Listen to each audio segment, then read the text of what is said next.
Good afternoon, everyone. How are we? That's good. Today I'm going to be speaking to you about one of my heroes again, a man by the name of Laperouse, who, apart from Cook, was probably the most famous of the Pacific explorers. And he covered more miles and saw more places in his one voyage of discovery through the Pacific than Cook did in any of his. So a remarkable sort of man. But before I start this presentation, I have to issue a blanket apology for my pronunciation of French names and places. I think I've improved a little bit, but when I first did this presentation a couple of years ago, the French government actually issued a warrant for my arrest on a charge of attempted murder of their beautiful language, which I thought was a bit harsh, but you know, they're the French, what are you going to do? Yeah. But he was born in 1741 as Jean-François de Galaup, and he later added the name Laperouse to his name because that was the name of one of his family's estates, his favourite of his family's estates. And he joined the French Navy at the age of 15 in 1756. Now this was just in time for the start of the 7 Years' War, which was also known as the French-Indian War in the Americas. But this was, most historians would agree that the very first shots of the French-Indian War or the 7 Years' War were fought at a place called Jumonavon Glen, which is in present-day Pennsylvania. This land was under, everyone claimed it. The French who lived in Canada claimed this land, and also the British in the American colonies claimed this land. It was in the Ohio Valley, as I said, in present-day Pennsylvania. And it all came to a head when a young 22-year-old lieutenant colonel in the Virginia militia of the British Army, who had no battlefield experience whatsoever, marched 300 men into this disputed area, and his name was George Washington. Some of you might have heard of him. And he was there to build a fort.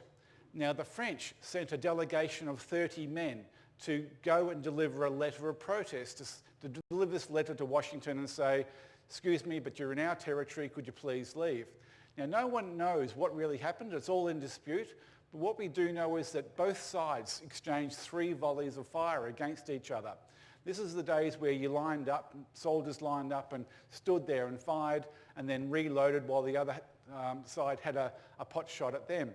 And as I said, 3 volleys were exchanged. At the end of that, a lot of French soldiers were dead or wounded, and the rest of them surrendered. And a few hours later, while these defenceless men were trying to recover from this battle, the Indians, who were aligned to the British, attacked these defenceless Frenchmen and massacred them all to a man. Now, the French were obviously outraged about this. This just didn't happen in warfare at that time. And they sent protest. They blamed Washington because the Indians were under his command. They sent protest notes. They were responded to by the British. It escalated, kept on going up until more shots were fired and the 7 Years' War began. Now, during that war, young Laperouse participated in some supply missions to what was known then as New France, which we now know as Canada. And then in 1759, he was wounded and captured during the Battle of Kiberian Bay. Now this was a very, very important battle, Kiberian Bay, even more important than the Battle of Trafalgar that happened 50 years later. But Kiberian Bay didn't have the personalities of Napoleon Bonaparte like Trafalgar did. It didn't have the tragedy of Nelson being shot on his own quarterdeck and dying just minutes after being told that he'd won yet another great victory. But it was an extremely important battle because the French had amassed a huge army in France, and they were looking to cross the Channel and invade England. Britain had also amassed an army, but they'd sent that army off to Canada to fight there. And so Britain was largely undefended at the time. And if the French had been able to control that English Channel and get across the Channel, there would have probably been one of 3 scenarios. The first one, they would have been successful in their invasion, and we could now get decent food in England.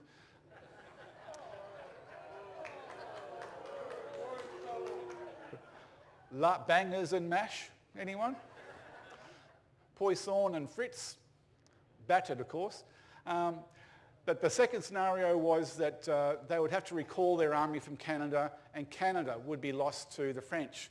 And the third and probably most likely scenario was that there had to be a negotiated settlement, and in that settlement, Canada would have been ceded to the French and probably also some of the British colonies in the West Indies, in the Caribbean. So it was an extremely important battle. A much smaller British fleet shadowed the much larger French fleet all the way down through the Channel. And at Cambarian Bay, when the tides and the winds were in their favour, the British attacked and destroyed most of the French fleet. So a very, very important battle. And from after Cambarian Bay, it was basically the beginning of the end of the 7 Years' War. But as I said, young Laperouse was captured during that battle. He spent 18 months in a prison hulk on the Thames before he was part of a prisoner exchange and went back to France. And then he was involved in another attempted invasion of Newfoundland in Canada. But the British beat this attack away, and that was the end of the 7 Years' War. And then he was able to go on a very prestigious expedition, which was to become the very first French circumnavigation of the world. He went with the famous French Admiral Bougainville on this mission. And it's also, this circumnavigation is famous for the fact that the very first woman to circumnavigate the world went on this mission, even though she was disguised as a man. But we'll talk about that at a later talk during the cruise. Now, the peace between Britain and France didn't last for very long at all. And in 1776, those pesky, ungrateful colonists in the American colonies got uppity, and they decided to revolt against the Crown. And then 2 years later, the French signed an alliance with the Americans, and they went to war again against the British. Now, the French involvement in the American Revolutionary War was extremely important. They sent a huge army across to the Americas to fight the British. They sent their fleet across to fight the Royal Navy, which had, until that time, had no opposition whatsoever. They could do whatever they wanted. But the French also lent the Americans vast sums of money to buy food, to buy weapons, ammunition, horses, and to pay the troops, pay all the American troops during that time. And so they were very, very largely responsible for the success of the Americans. And once that war was over, the French actually held up the signing of the Treaty of Paris because they wanted to continue the war. They wanted to try and gain back Canada and some of those colonies in the West Indies. But the peace was eventually signed. And ironically, later on, the French, the money that the French put into this war was to almost bankrupt the country. And there was shortages of everything in France, including food, and this led to the French Revolution as well, with King Louis XVI lost his head. And the other funny thing about that is that when the French went to the Americans and said, okay, you should start repaying some of this debt, this money that we lent you, Thomas Jefferson, who was president at the time, realised that the very small, very fragile American economy at the time couldn't afford to pay this money back. So he reneged. He said, no, we owed that money to the French crown, the Kingdom of France. You just chopped your king's head off. That kingdom no longer exists. You're now the Republic of France. So the Americans have never paid that money back. The French want it back. It's well and truly over $1 trillion US in today's sort of money. But during the American Revolutionary War, Laperouse distinguished himself. He was promoted to Commodore after he defeated and captured the British frigate HMS Ariel. Now, Ariel was a very famous, very successful ship. It had captured many American vessels. And in those days, when you captured a vessel, you put a prize crew on board. That prize crew would sail to a friendly port. They'd work out the value of the ship and its cargo, and the prize money would be distributed amongst the captain, the officers, and the crew of the Ariel. But they were so successful that they kept on having to put prize crews on board, which depleted their own crew. So when Laperouse sailed up to the Ariel, the captain of the Ariel didn't really know that France had entered the war at that stage, so he didn't run out his guns, and he was easily captured by Laperouse. The French gifted that ship to the Americans, and it was renamed USS Ariel, and it's famous for the fact that John Paul Jones fought his last battle on the Ariel. He was then captain of a frigate, the Arcadia, which was involved in the naval battle of Louisbourg. And this was when his vessel, which had 38 guns, joined forces with another French ship, the Hermine, which had 34 guns, and they attacked a convoy of 18 British ships. There was 4 escort vessels and the rest were merchant vessels. They were able to damage 2 of the escort vessels and capture 4 of those ships. And then he was involved in some other attempted invasions of the West Indies, the Caribbean islands by the French, but on each occasion these battles were won by the British and they were to secure their West Indian assets, which was very, very important because this is where all the world's sugar came from at the time, which was a very lucrative crop for the British. But then Laperouse was given extremely secret orders, and these were to attack the British forts in Hudson Bay in Canada. Now the orders were so secret that only he and a couple of his officers knew about the orders, and even the crew members weren't issued with any winter clothing because it might give the game away. All the crews were told that they were going to be returning to France. And so they got pretty upset when the ship started heading north instead of east. They didn't realise what was going on, and there was rumblings of mutiny at the time. But because of Laperouse's, the force of his personality, he was able to settle things down. And they arrived at Prince of Wales Fort in Hudson Bay, and the British woke up one morning to see the guns of these 3 ships pointing straight at them. They had the Sceptre, which had 74 guns, the Astri, which had 38, and the Agante, which had 34 guns. And they were able to capture Prince of Wales Fort without firing a shot. Now these forts were extremely important to the British. They were owned by the Hudson Bay Company, which was a massive, massive company. And they supplied the British Army in Canada with virtually all their supplies. So extremely important to the British. The next day they were able to capture York Fort, which is a short way away. Same thing, without firing a shot. Now when they captured these forts, they took on board 7,500 beaver pelts or skins, and then 4,000 marten pelts. Now for those of you who don't know, a marten is like a ferret type animal, but the pelts, the skins of those animals are worth 2.5 times more than a mink. So very, very affluent sort of pelt. And they also were able to take on board 17,000 goose quills for writing. They could have taken more stock from these forts, but Laperouse decided that instead of leaving the British soldiers there to their fate, because he intended to destroy these forts completely, he decided to take the British soldiers on board so they wouldn't die through that winter. And this sort of consideration held him in good stead later on. He did destroy all these huge warehouses that were kept there, massive, massive warehouses full of everything that an army would need. But he made sure to keep one warehouse in good order and full of food, because he knew that the local Indians came to trade in that place during their winter, and they needed that food to survive. And he also knew that all the trappers out there in the wilderness of Canada came back to that fort during the winter once again to trade and to spend the winter there instead of being out in the wilderness. And if they didn't have that food there, they would have succumbed to the elements. So once again, that sort of consideration and thoughtfulness held him in high regard later on. But he sailed across the Atlantic heading back to France. And the journey was terrible. 100 of his men succumbed to scurvy on that vessel, on that voyage.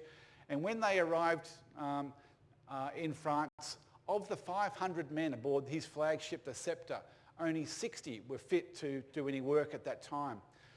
Before he arrived in France, he transferred all the British prisoners onto one ship with a gentleman's agreement that they could sail back to England, and an equal number of French prisoners held by the English would be able to board that vessel and sail back to France. And that agreement was honoured by the English.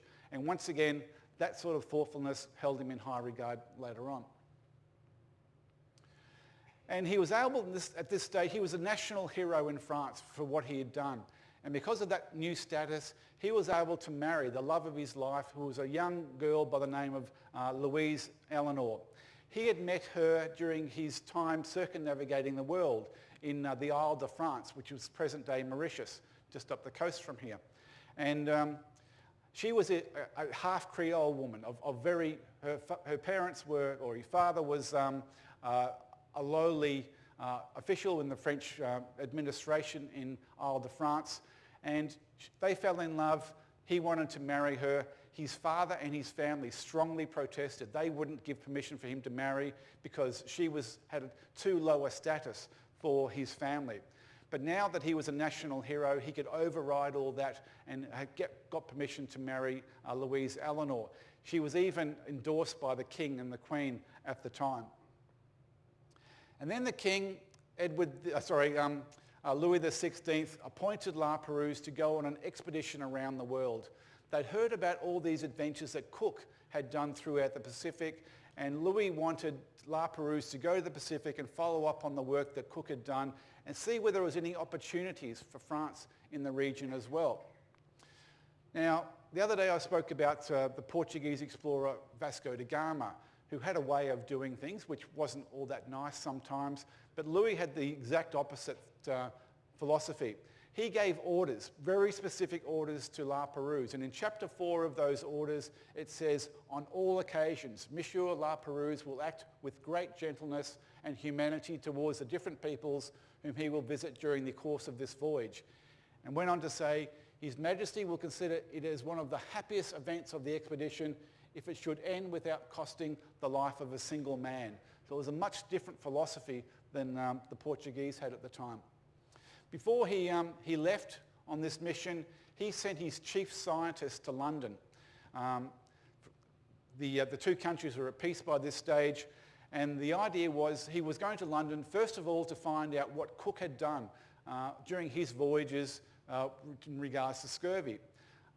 Cook was almost as famous amongst mariners for the fact that he had never lost a man to scurvy during his 3 voyages of discovery, almost as famous for that as he was for the discoveries that he'd made. And Laperouse wanted to understand how he had done that. He also wanted to find out information about what things Cook had traded with peoples around the world. But the scientists also had orders and a shopping list. The British produced the finest navigational and scientific equipment at the time, and Laperouse wanted to see whether he could purchase some of this equipment. And because of Laperouse's reputation and what had gone on in the past, Sir Joseph Banks, the greatest scientist in the world at the time, used his influence with the Royal Society, and Laperouse was gifted an inclining compass that Cook had used during his 3rd voyage of discovery into the Pacific. And the chief scientist was also able to purchase a lot of other scientific equipment, including sextants and clocks and chronometers and things like that they would take with them on this journey because, as I said, it was the best in the world at the time. They set sail on the 1st of August 1785 with 2 vessels, La Boussole and La Astrabi. A total of 220 men, including 10 scientists, because this was going to be a scientific expedition as well. Now, this was an extremely prominent and expedition that everyone wanted to go on. And one of the men that applied to be on this expedition was a young second lieutenant who was studying at the military academy in Paris by the name of Napoleon Bonaparte. He had excelled in mathematics and gunnery at the academy, which were traits that were very highly prized by the Navy. And he was considering a career in the Navy rather than the Army. He actually made the shortlist to go on the expedition, but didn't make the final cut. And if you think about sliding doors, you know, what sort of a different world we would have right now if Napoleon had actually gone on this expedition. But they headed down from France, down the west coast of Africa, all the way down the Atlantic, went around the Cape the Cape Horn, and arrived in the Spanish settlement of Chile, because part of Laperouse's orders was to study what the other colonial powers of England were doing, of Europe were doing with their overseas colonies. And so he pulled into Chile and made some very critical notes in his logs about the fact that the Indians seemed to be maltreated or mistreated by the Spanish. And then he sailed into the the Pacific and went to Easter Island, and he went ashore and he measured the giant stone statues there. And he also made some notes in his logs there about his concerns for the people of Easter Island, because all the forests had been lost to deforestation over the years. There was no more animals and plants and birds there, and he lamented the fact that he didn't know how this population was going to survive. And then he sailed north again, crossing the equator, and he became the very first person to set foot on Maui in the Hawaiian Islands. Cook had discovered the Hawaiian Islands, or the Sandwich Islands at the time, but he'd never set foot on Maui. And Laperouse set foot at a place that we now know as Laperouse Bay in Maui. He then headed to the American coast, to Alaska, in search of the Northwest Passage, the mythical Northwest Passage. And he was anchored in Latinia Bay in Alaska. And he did some trading with the local Indians, the Inuit Indians there. He gave them some food and metal objects, axes, knives, things that were useful to them, crockery, cutlery, that sort of thing. And they in turn gave him pelts, seal pelts and things like furs and things like that. But while they were in the bay, tragedy struck. Two longboats that were full of 22 men overturned in the very heavy currents of the bay, and all 22 men perished. So he just lost 10% of his crew.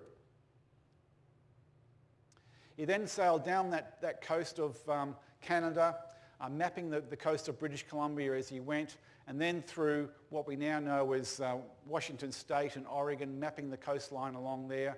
He got to California and was there to see the eruption, the famous eruption of Mount Shasta on the 7th of September. And then he sailed into San Francisco Bay and docked at the Presidio, the Spanish settlement in San Francisco. And there he made some more critical notes in his logs about the treatment of the local Indians.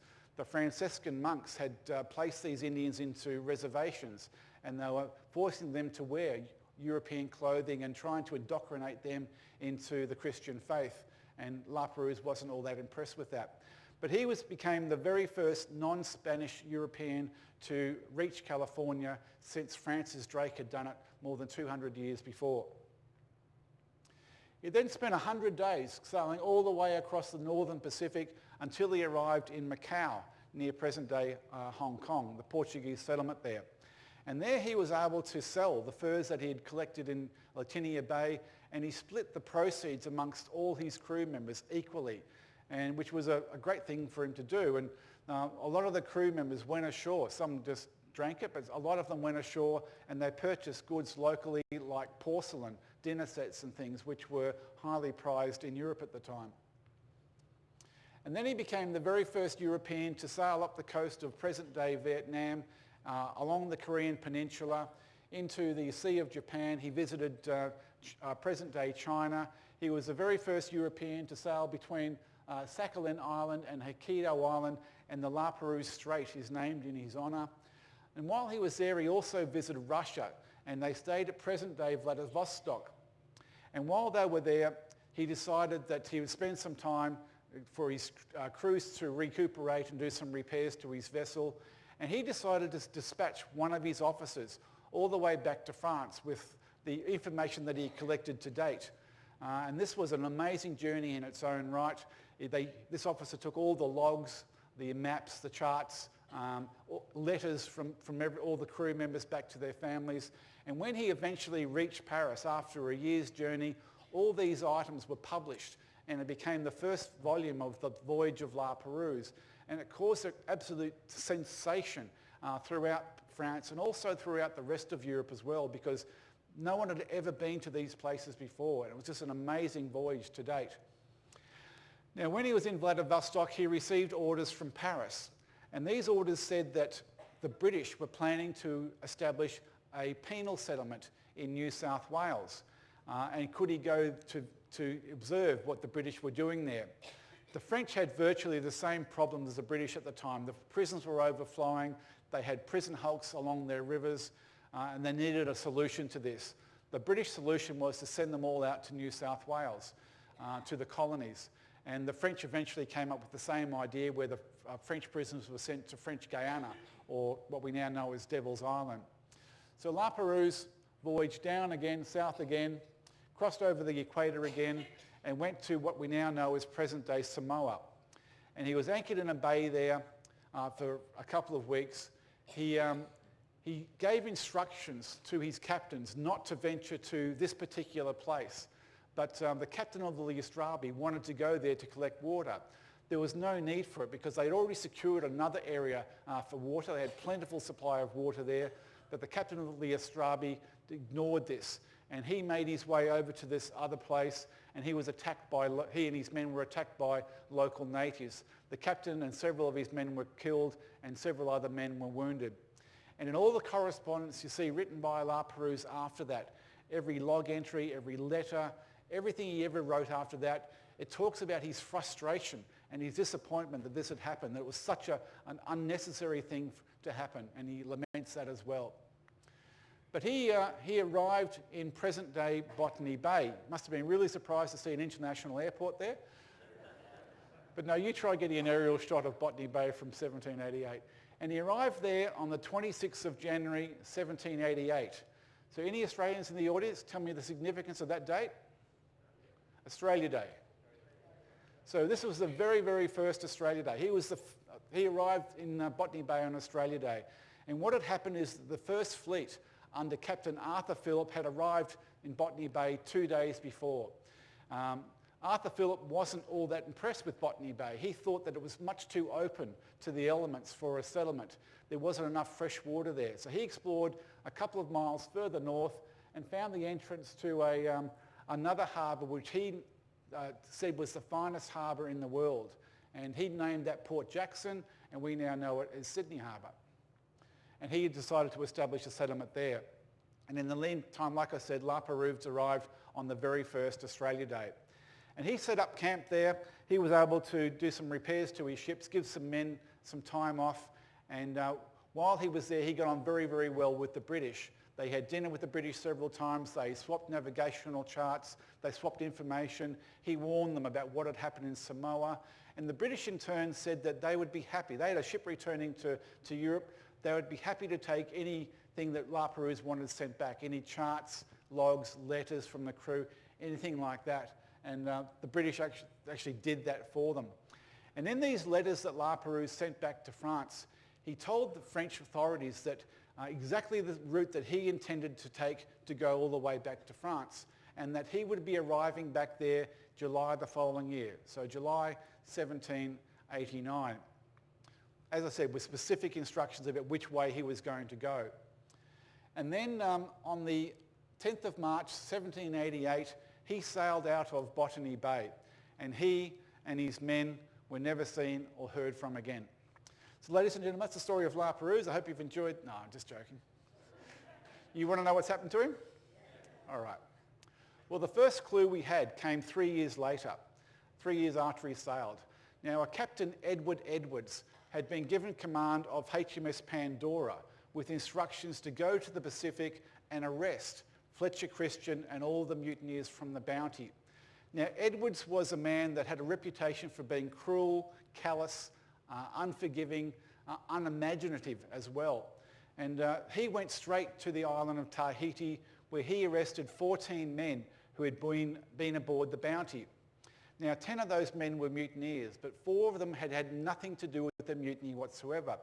There hadn't been enough room in the longboat for these 4 men to go off with Bligh when he had been set adrift in the longboat.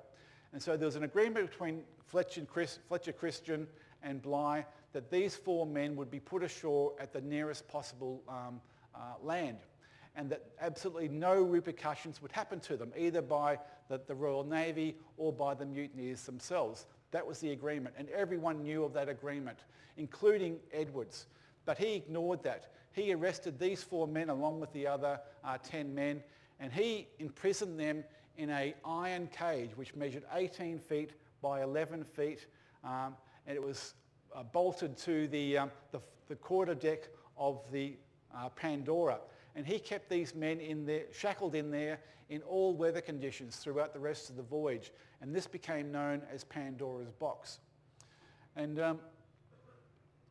He was sailing past the island of Vanikoro on the 13th of August when he saw smoke signals coming from the island. Now, his orders were to collect the bounty mutineers. He didn't think that the bounty mutineers would be giving themselves away by sending up smoke signals. So he was going to obey his orders. He ignored these smoke signals and he sailed off into the distance. And in doing so, he lost all opportunity to become an international hero by rescuing the survivors of the Laperouse expedition. And instead, he just became a footnote in the history. On the way back, he went searching for Fletcher Christian and his men, but didn't find any others.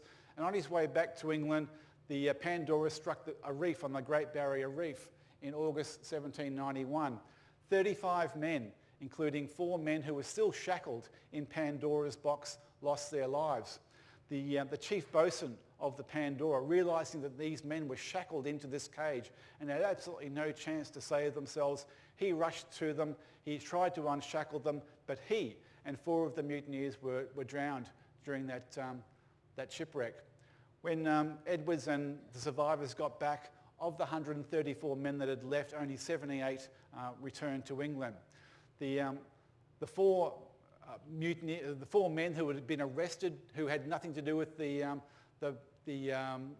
mutiny in the first place, were set free. The other 6 were put on trial. 3 were acquitted because of technicalities, and 3 were later hung. Now, in the meantime, back in France, they'd received the letters that Laperouse had sent saying that he was going to be arriving back in July.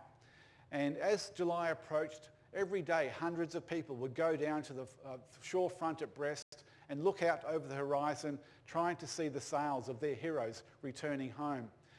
But as July passed, and then August and September, people started to realise that something was wrong. But they had bigger problems on their hands as well, because the French Revolution had started, the Reign of Terror had started. And in 1791, the new revolutionary government decided that they had to do something popular with the people. So they organised a rescue mission to go in search of Laperouse and his men. And this was going to be under the command of Rear Admiral Bruni Diaz Castro. Did that all right that time, didn't I? He was taking 2 vessels, La Recherche and La Esperance, and the plan was to go exactly in the same direction as Laperouse had said he was coming, but in the opposite direction. So hopefully he would meet with Laperouse somewhere along that journey. So, as I said, he came across the Indian Ocean. As he came across the Indian Ocean, he got to the bottom of Australia, bottom of southwest Australia. And as he's going under that coastline, he was struck by a huge storm. Now, the rudder of one of the ships was damaged during this time. The wind and the waves were pushing the ships towards these group of islands off the coast of Western Australia. So without any hesitation, a brave young ensign climbed up into the rigging and just clung to the rigging as he used his other hand to guide these ships through this maze of rocks and islands off the coast and into a sheltered bay where they were able to take refuge. They stayed there for a few days. They went ashore looking for water, and that bay, that place where they landed is now known as Esperance, one of the main ports in Western Australia. The islands off the coast there that they almost hit are the Research Archipelago, named after the other ship. And you would have all passed, or those of you who came on that journey along that southern coast would have passed Cape Legrand, which is named after the brave young ensign who climbed up into the rigging that day. But at that time, everyone thought that Van Diemen's Land was attached to the Australian mainland. So Diaz Castro made for Van Diemen's Land. He anchored in what we now know as near Hobart. The Bruny Island and the Diaz Castro Channel are named after the Admiral. And then after staying there for a little while, he started cruising up the east coast of Tasmania, Van Diemen's Land. And then after a few days, he decided to veer off north-northwest out into the Pacific. If he'd sailed along that coastline for 1 or 2 more days, he would have realised that Van Diemen's Land was in fact an island, and he could have claimed that for France quite easily. And if you think that the cheese and the wine that comes out of Tasmania now is pretty good, could you imagine if it was La Tassie? It'd be excellent. Another opportunity lost. It was another 5 years before Matthew Flinders circumnavigated Van Diemen's Land to find out that it was in fact an island. But he started exploring the Pacific, and then in May of 1793, he also passed by Vanikoro Island. He also saw smoke signals coming up from the island.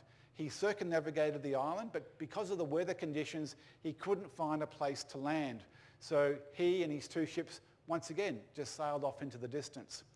Could you imagine if you were one of the men who had been shipwrecked on this island?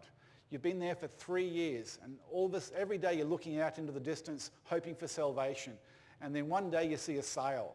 It sails up. It's obviously seen your smoke signals, but it just sails off into the distance. 2 years later, you see two more sets of sails. These ones are flying the red, white and blue of France, the French colours. They've obviously come looking for you.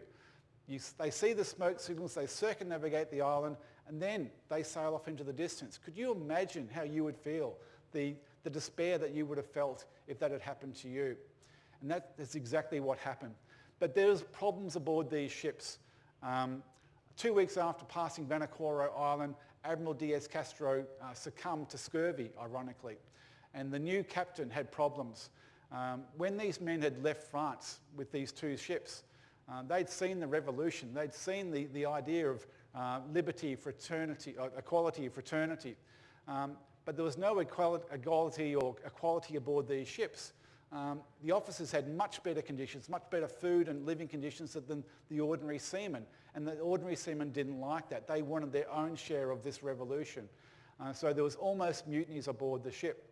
So the new commander decided enough's enough, and he decided to head for the Dutch settlement at Batavia to see whether there'd been any new news of Laperouse or he had any new orders. When he got there, he was advised that King Louis XVI had been beheaded at the guillotine. Apparently what had happened, as Louis was being led to the guillotine, he paused at the bottom of the steps. He turned to one of the officials there and he asked, "Is there any news of Monsieur Lapérouse?" When he was told, "No, there hasn't been," he just nodded and walked up the steps to the guillotine, never to nod again. But the officers on board also found out that a lot of the members of their own families had also been succumbed to the reign of terror and lost their heads as well. So the captain of the expedition didn't want the French Revolutionary government to profit from these ships. So he gifted these ships to the Dutch East India Company on the basis that any man he wanted to could get a transport back to France, which is what happened. Now, the next thing we know about Lapérouse and his men came from Captain Peter Dillon. Now, he was an Irishman that had fought with Nelson at Trafalgar, and then he'd gone off into Ceylon, present-day Sri Lanka, and he started being a seaman in the South Pacific, the South Seas as he called it. In 1813, he was second mate on a vessel that travelled to Fiji to collect sandalwood. And while they were there, there was issues. There was conflict between the crew and the local Fijians. And Dillon had to climb atop of a rock with 5 of his men and defend themselves from these Fijians on top of this rock. And they watched in horror as the Fijians captured, butchered and cannibalised some of the crew that had come with him. And Dillon and his men only just make it back to the ship by the skin of their teeth. And you can still go to Dillon's Rock in Fiji and clamber up that rock. But he was, 13 years later, he was in 1826. He was travelling, he was captain of a vessel that was going once again to Fiji, but they stopped off at the island of Tikopia. And when he arrived there, he discovered that a lot of the locals had items obviously of European manufacture, of French manufacture. There were sword hilts, there was sword scabbards, there was plates, pots, bowls, and also French currency. And he asked the locals, "Where did you get this from?" And they said that 2 ships, 30 years ago, 2 ships had washed up, had been shipwrecked on the neighbouring island of Vanikoro during a cyclone. And that the survivors had made their way ashore, they'd built a fort, and they'd built another smaller two-masted vessel out of the remains of the wrecks. And they spent several months there before sailing off. But they left some other men on the island who had long since died. And we don't know whether those men were left there on purpose, or whether they chose to stay there, or there wasn't enough room in this other boat, or what happened. But long since dead. Now, Dillon was convinced that he'd finally solved the riddle of what had happened to the Laperouse expedition. So he went back to Ceylon, and the British gave him permission and command of another vessel to go to Vanikoro Island to investigate. And when he got there, he found the wrecks of the two ships, and he was able to get obtain some of the items from those wrecks, including the ship's bell, pieces of ship's wood, and other items there as well. And then he sailed for France, and when he got there, he met with the only survivor of the Laperouse expedition, which was the man who had been dispatched from Russia to go back to Paris with the logs and the charts at that time. And that man, that officer, was able to identify these items as belonging to the Laperouse expedition. Dillon became a hero in France. He was given a French knighthood and a pension for the rest of his life. But what happened to the men that left on that vessel, on that two-masted vessel? We didn't know anything for a long time, but then in 1818 there was an article in the Madras Courier newspaper, and it told the story of an Indian seaman by the name of Jamal. Now, Jamal was been aboard a British ship that had been shipwrecked on the Great Barrier Reef near Murray Island up in the north of Australia, near Torres Strait. Jamal was the only survivor to get ashore, and he was there for 4 years before he was rescued by someone. And while he was there, he was assimilated into the Murray Islander culture. He learnt the language, and he also saw items obviously of European manufacture. There were French buttons and swords and tools and things, weapons, but there were also things of British manufacture, like sextants and compasses and things that were obviously British. He was a British seaman. He knew these things. So he was confused, and he asked the local Murray Islanders what had happened. And they said that 30 years previously, a ship, a two-masted vessel, had run aground, had been shipwrecked on the same reef as Jamal's ship had been shipwrecked on. And some of the survivors had made it ashore to Murray Island. Things were okay for a while, but then there was conflict between the two parties, the locals and the survivors.